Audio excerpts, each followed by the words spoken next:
ឆ្កែហើយនៅកូនទុនសាយរឿងមួយមានកូនទុនសាយដើរលេងមួយគ្នាហើយកូនទុនសាយចាប់ផ្ដើមប៉ះទ្រង់ចេះហើយកូនឆ្កែមើលទៅមុខទុនសាយកូនទុនសាយកាត់អើយកូនទុនសាយកូនទុនសាយនិយាយថាខ្ញុំដូចជាឈឺទ្រូងខ្ញុំមិនចង់ដើរទៀតទេកូនឆ្កែចាប់ផ្ដើមនាំកូនទុនសាយទៅកន្លែងអង្គុយមកតិច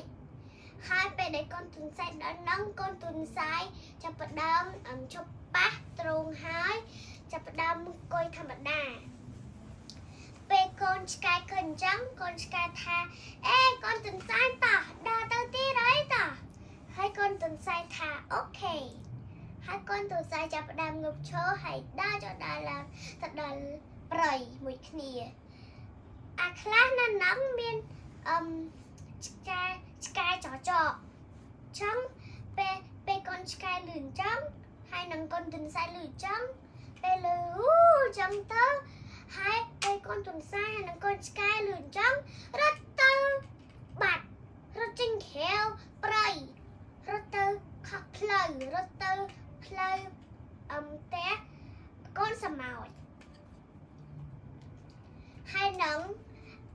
កូនទុនសាយរត់ទៅតាមផ្លូវផ្ទះកូនសមោចហើយកូនឆ្កែរត់ទៅតាមផ្លូវផ្ទះកូនជ្រូកហើយម៉ាក់កូនជ្រូកនឹងថាណែកូនតោះមកញ៉ាំបាយកូនឆ្កែលឺណាគេនិយាយហ្នឹងហើយកូនឆ្កែថាណាគេនិយាយហ្នឹងហើយកូនឆ្កែចាប់ផ្ដើមថាខ្ញុំដាក់ផ្ទះសិនណាអូអានេះតាមផ្លូវសេងណាខ្ញុំដើររកកូនទុនសាយសិន